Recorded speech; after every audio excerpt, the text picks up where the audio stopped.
Fala aí galera, beleza? Estamos aqui direto no nosso estúdio faxina, onde a galera saiu pro almoço aqui e deixaram a gente aqui pra fazer o vídeo. Olha, vocês têm que trabalhar, viu? O negócio aí não vai ficar muito bom não. Olha, eu fiz um vídeo há um tempo atrás, assim, não tem muito tempo não, acho que foi uns 3 anos mais ou menos atrás, com o top 10 jogos que foram simplesmente descontinuados, né? Que não fizeram sequências, né? Sequências que eu falo do mesmo tipo, digamos assim, né? Saíram os jogos mais novos, mas que não foi igual àquela versão que marcou, tá? E esse vídeo ele meio que ficou sumido na minha playlist, eu nem achei mais. E por um acidente eu achei na minha página do Face. E esse vídeo ficou muito bom, gente. Não é porque eu fiz não, mas é porque o vídeo ficou realmente muito top. Eu queria que vocês vissem, porque muita gente entrou no canal ultimamente e eu tenho certeza que não viu esse vídeo ainda. E se vocês gostarem, deixa aquele like aí e compartilhe, beleza? Porque eu tenho certeza que há um rebanho de pessoas que gostariam de ver esse vídeo. É isso aí, vamos lá? O vídeo ficou um pouco grande, mas vale a pena porque foi um top 10 muito bom. Bom bagarai.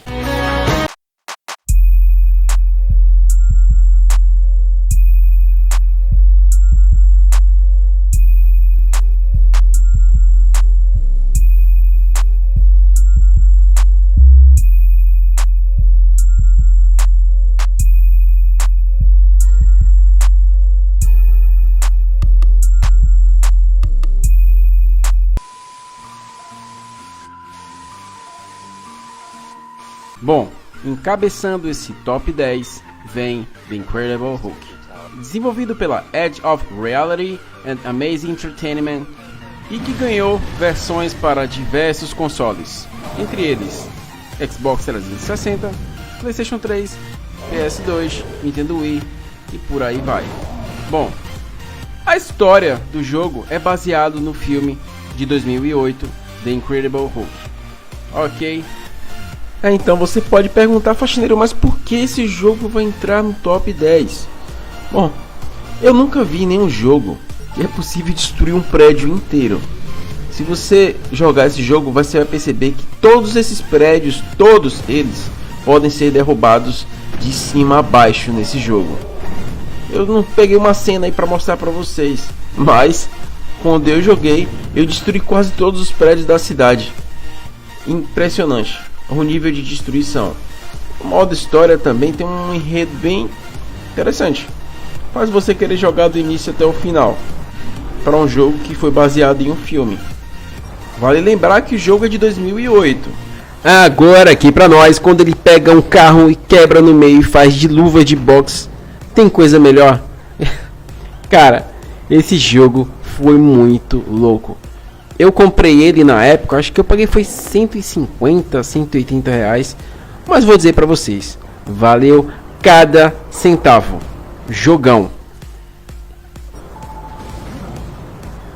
Com destruição e raiva, The Incredible Hulk para PlayStation 3 e Xbox 360 chega na nossa lista em 10º lugar.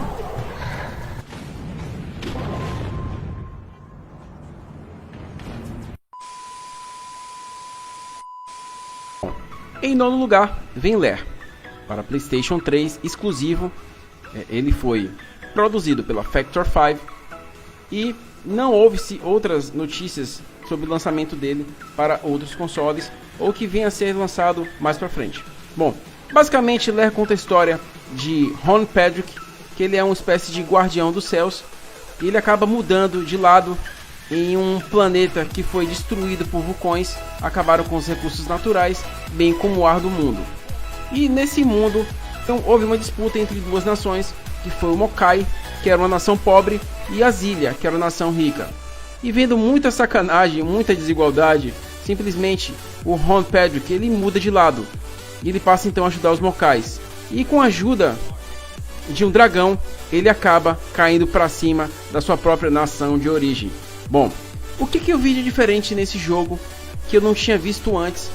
O Lair foi um dos primeiros jogos do PlayStation 3 e para mim foi o primeiro jogo que eu joguei. Bom, esse é um jogo que você não pode jogar com analógico, apenas se pode jogar com sensor de movimento. você vai pra cima, vira pra baixo, controle pra esquerda e pra direita. Achei isso fantástico. Achei um pouco estranho, porque essa tecnologia ela não foi muito pra frente. Alguns jogos utilizaram o sensor de movimento para certos comandos, mas no caso do Lair, ele foi inteiramente usado para o jogo, para você fazer tudo com ele. E praticamente os analógicos não servem para nada. Eu consegui jogar tranquilamente e gostei muito, particularmente. E pelas notas que o jogo recebeu, não ficou muito atrás não. O jogo até que foi bem pontuado, até porque ele é um exclusivo de PlayStation 3. Beleza? Então, em nono lugar, fica aí o Lair.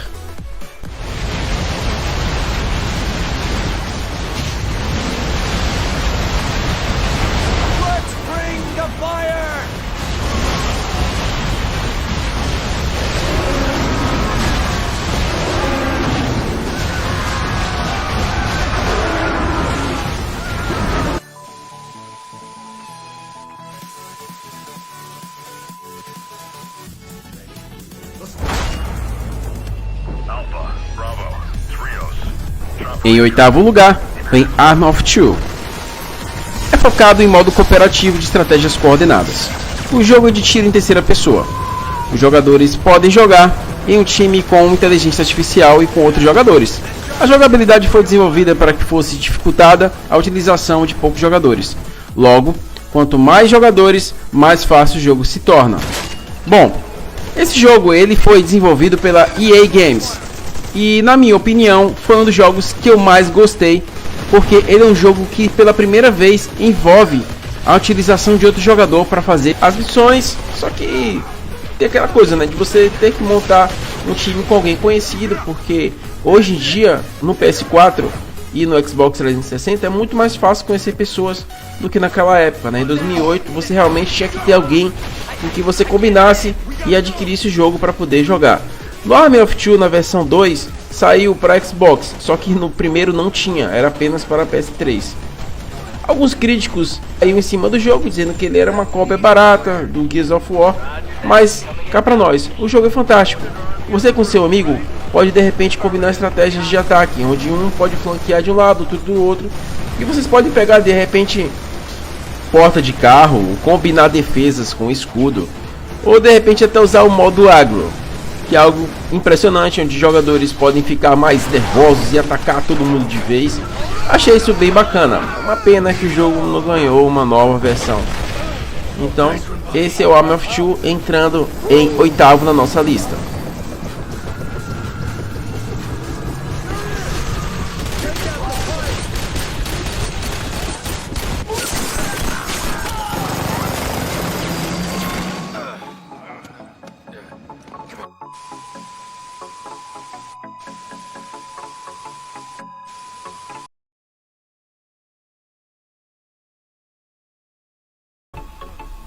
Olha, eu não sei você, mas eu sempre me perguntei como no jogo de luta alguém joga de espada, toma uma espadada e depois levanta como se nada tivesse acontecido, né? Você pode achar isso estranho, mas isso é mais comum do que parece. Podemos ver diversos jogos que as espadas parece que é um acessório de luta que não faz muita diferença. Mas nesse jogo, um golpe de espada pode fazer toda a diferença. Bom, há diversas espadas, lanças. Eu não sei o nome das espadas no Japão, mas eu sei que tem katana e tem lança e tem entre outras armas de golpe de corpo a corpo que você pode utilizar. Mas a depender do golpe que você desferir, você vai derrubar o cara de uma vez só. Eu achei isso fantástico, muito top. Quando eu tinha PS1, eu jogava com amigos meus e, cara, era um golpe só, a depender da situação. Se não fosse aquele golpe em cheio, você poderia dar um dano no adversário que ele poderia simplesmente comprometer o movimento dele, a locomoção. Ele poderia de repente parar de correr ou ficava se mexendo, mancando e tal. Achei isso bacana demais. Bom, graficamente o jogo é ultrapassado, mas a diversão com certeza é garantida, porque os golpes eram muito interessantes. Tinha muito sangue, tinha alguma coisa assim. Pra época era assim surpreendente. Eu gostava muito porque você poderia armar várias estratégias, mas no fim com um golpe acabava tudo. Muito interessante. Outra coisa que eu não tinha visto no jogo é que de repente na luta você poderia decidir acabar e se matar. De repente você apertava o Select, que era o botão do PS1 na época, e você desistia da luta simplesmente, entregando os pontos e fazendo com que seu adversário cortasse sua cabeça, você ajoelhado. Gostei muito disso. Não sei cargas d'água que o jogo parou por aí no PS1, não pintou no 2 nem no 3 e muito provavelmente não vai pintar nem no 4, o que deixou muitos jogadores tristes, chateados, né? É uma pena. Então é hora de despedir do nosso amigo Bushido Blade, que ganhou a 7ª posição.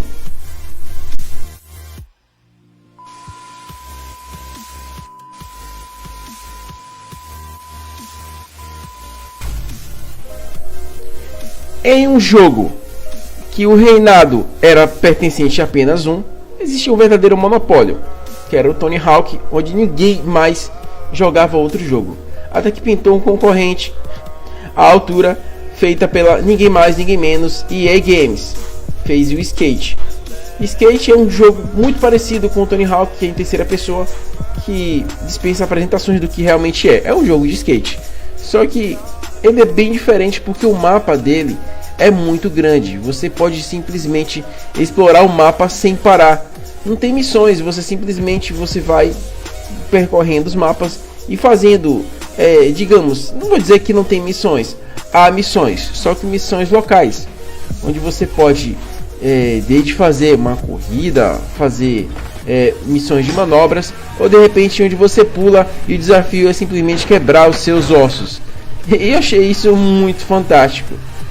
Quem não jogou esse jogo, eu acho que tá faltando uma lacuna na sua vida. É de repente um dos jogos que você não pode morrer sem ter jogado. Com certeza ganhou lugar na nossa lista. E pela votação da nossa produção, ficou em 6º lugar.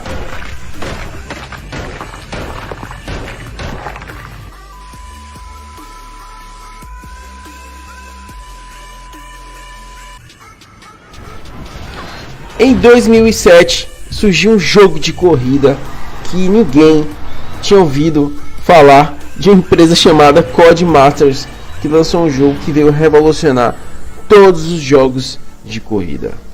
Na minha opinião, é claro. Bom, Grid é um jogo que foi feito em 2007 e ele é um jogo de corrida, obviamente, onde você pode traduzir da forma mais realista possível os danos que o carro pode sofrer. Eu nunca vi um jogo em que, a depender de onde você bate, vai ter aquele dano muito realisticamente traduzido e também pode afetar o desempenho do carro.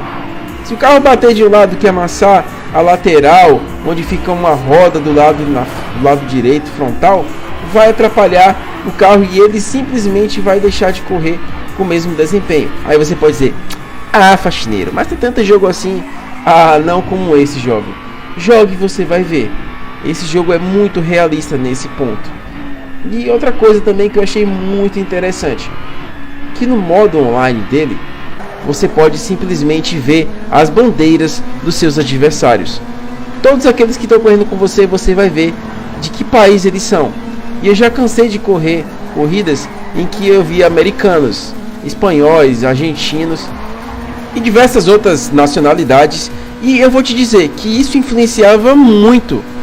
Porque se você visse que era alguém de um país que você não gostava, de repente a Argentina, né, que tem aquela tretinha, você fazia de tudo para não deixar ele ganhar. Mas eu até hoje não entendi como esse jogo morreu no console PS3 e Xbox. Grid até ganhou versões para PC, Auto Sport e tudo mais, Grid 2, mas não foi para frente nos consoles atuais e isso deixou-me muito frustrado. Ficou aí no 5º lugar.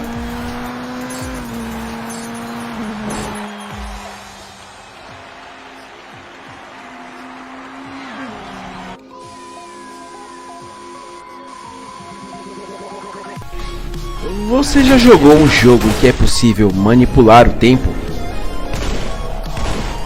Bom, a Cyber Interactive criou no ano de 2007 um jogo chamado Time Shift. lançado para PlayStation 3 e Xbox 360. Esse jogo é possível que você possa retardar ou adiantar acontecimentos que possam evitar a morte do seu personagem ou de repente alguém do seu interesse. Eu sinceramente achei esse jogo muito top, e na época que joguei, não havia criado sim um hype nesse jogo. Poucas pessoas jogaram ele do meu conhecimento. Se você jogou esse jogo, sinta-se felizado porque ele realmente merece estar no top 10 de jogos que não ganharam versões dos novos consoles. Então, com o quarto lugar, Time Shift.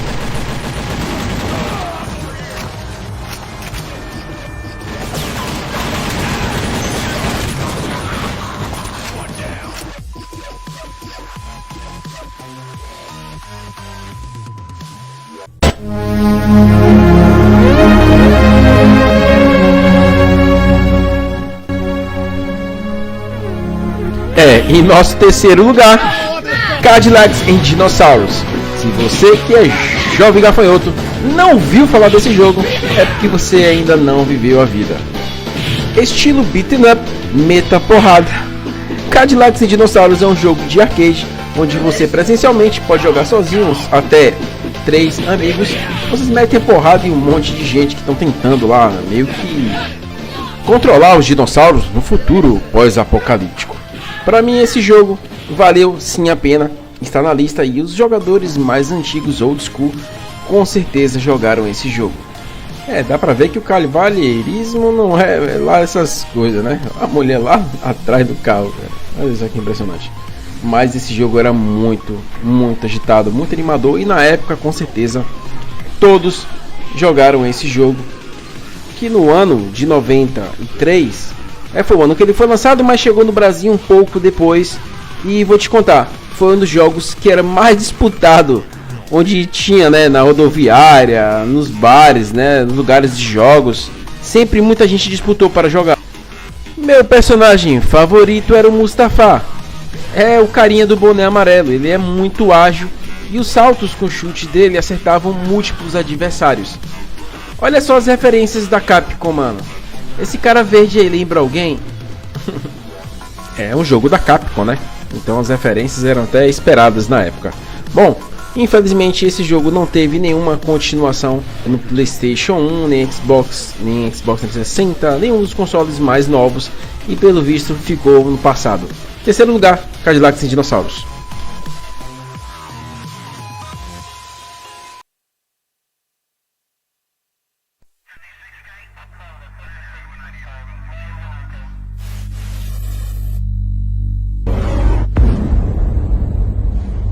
The death toll following Monday's attack has now reached 48, while the number of injured remains at 90. Dou um saco de pipoca para quem descobrir qual jogo está na nossa segunda posição. Adivinhou? Ah, esse é o Black. Você sabia que ele entraria nessa lista? O jogo se passa em duas linhas de tempo diferentes. Uma em uma prisão nos Estados Unidos e outra em uma guerra nos Balcãs, ambas focadas no sargento Jack Keller e na sua missão de matar o líder da organização terrorista. Bom, esse jogo marcou a época em que o PlayStation 2 e Xbox 360 estavam ali no auge, né? Inclusive o Xbox One também saiu e o PlayStation 1 também. Olha, para você ver que o jogo já é antigo, mas ainda assim marcou toda uma geração. Segundo algumas revistas especializadas, os gráficos deste jogo são comparáveis à sétima geração de consoles, olha só, agregando sites de análise, Game Rankings e Metacritic, dando a versão de PlayStation 2 79,62 e 79 de 100, respectivamente, e a versão de Xbox 77,38 e 77/100. Em 2003, a IGN colocou Black na 99ª posição na lista dos 100 maiores shooters. Agora a pergunta que não quer calar: por que esse jogo parou no tempo? Não ganhou versões posteriores? Ninguém fala nada sobre isso. A gente só vê falar de fake news. Pessoas que ficam aí levantando hipóteses de que possa sair na frente, ou algo sobre produção que estão fazendo em silêncio na calada da noite. Mas isso não existe. Realmente o jogo parou e não há nenhum projeto em vista para a continuação desse jogo. Pelo menos não tem chegado para nossa produção até o momento. Então, em segundo lugar, fiquem aí com Black.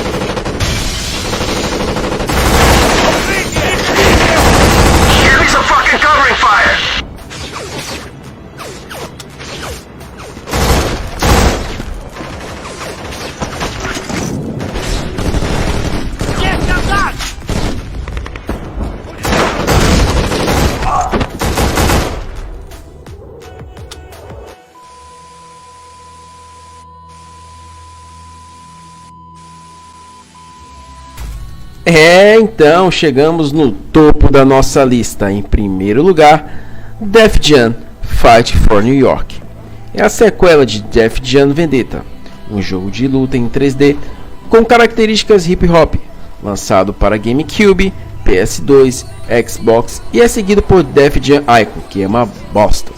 O jogo conta com uma variada lista de rappers, tendo como personagens principais Snoop Dogg, Fat Joe, Ludacris, Method Man, G-Mob e outros rappers famosos, a maioria deles com nomes modificados para o jogo. A história do jogo começa quando G-Mob é preso. No caminho para a delegacia, algo acontece. Um outro veículo dirigido por você bate no carro dos policiais. Depois disso, você e G-Mob fogem no seu carro. G-Mob retribui, deixando o personagem fazer parte da gangue dele. Com isso, você passa a lutar e ganhar dos lutadores de gangues rivais, a gangue do Crow, Snoop Dogg. Bom, os lutadores em geral, os rappers, ganharam uma moralzinha, né? Digamos assim. Pra quem sabe, Snoop Dogg como é forte, né? Igual o fio da mandioca, colocaram ele aí mais fortinho, bombadinho. E todos os lutadores, de maneira geral, têm um corpo mais avantajado. E cada um deles tem habilidades e golpes específicos, chamado Blazing, que vou dizer para vocês, cada um deles são mais fodas do que o outro. Realmente vou dizer para vocês que o jogo está muito caprichado. Fight for New York é um jogo que está muito além do seu tempo, porque esse jogo ele já permitia naquela época, em 2004, interações quase que totais com o cenário, onde as pessoas que estavam em volta poderiam te dar armas, se envolver na luta ou na combinação de golpes. Os cenários eram altamente interativos. Você poderia pegar o seu adversário e tacar a cabeça dele na porta do carro, jogar o corpo dele em um pilar, ou de repente em um barril e tal.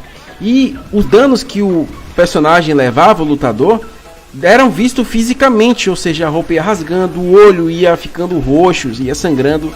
Coisas que até nos jogos de hoje você não vê.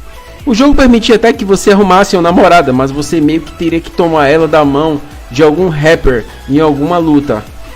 Também tem a oportunidade de comprar roupas novas, personalizar o seu lutador, comprar joias, relógios e aumentar sua reputação. Porque, segundo esse jogo, você vive numa sociedade onde o mais importante é o que você tem e não o que você é. Será que toda essa importância que se dá a objetos lhe faz lembrar alguma coisa? Já ouviu falar dos outfitters? Pois é. A sua reputação está avaliada naquilo que você usa e não aquilo que você é. Bom, vemos até personagens até interessantes que são personagens de filmes. Olha o Trejo, um ator mexicano que participou de diversos filmes, Drink no Inferno, The Flash, Breaking Bad e por aí vai. Def Jam vendeu aproximadamente 2,3 milhões de cópias. E aí você pergunta, pô faxineiro, mas por que esse jogo parou por aí? Não, esse jogo ele não parou por aí. Ele teve uma outra versão. E é justamente por ela que se explica o porquê o jogo foi descontinuado pela Electronic Arts. Bom, o jogo em sequência é o Def Jam Icon. Esse jogo, ele deveria ter tudo para ser superior às duas versões anteriores, mas só pela quantidade de cópias vendidas você descobre por que o jogo não foi aquele sucesso esperado. Foram apenas 800 mil cópias, apenas o suficiente para pagar a sua produção e enterrar de vez a franquia. E se você perguntar para mim, faxineiro, mas por que você acha que o Icon não deu certo, já que os gráficos eram superiores? Bom, opinião pessoal minha. eu acho que o jogo não deu certo porque ele era uma mecânica totalmente diferente, a câmera meio de frente, os movimentos eram bem mais lentos. Os Blazing Moves, que eram aqueles golpes personalizados que eles tinham, né, deram lugar para uma sequência de golpes combinados com cenário que resultam em explosões, só que é muita explosão, uma explosão atrás da outra, e aqueles golpes de wrestling, de submission, sumiu tudo aquilo, deu espaço para coisas sem noção total. As trilhas sonoras eram muito boas, afinal a maior indústria fonográfica americana está envolvida, né, no jogo, nos dois jogos, nos três na verdade, mas o jogo perdeu aquela identidade, então eu acho que é por isso que o jogo foi descontinuado. Mas mesmo assim, Fighting for New York ganha no topo da nossa lista de jogos que deveriam ter tido uma continuação, mas não tiveram. Beleza? Bem pessoal, então é isso aí. Essa é a minha lista. E espero mesmo que vocês tenham gostado. Peço que você que não concorda com essa lista, se você acha, faxineiro, desses jogos aí nem acho que deveria estar na lista não. Ou você diz assim, faxineiro, esse jogo não tá sumido não, eu tenho ele e tal. Não, pessoal, esses jogos que a maioria, né, dos jogadores não tem jogado mais. Então, se você ainda joga esse jogo, saiba que a maioria parou de jogar. Beleza? Então, é isso aí. Forte abraço, tudo de bom. E é isso aí, vamos lá.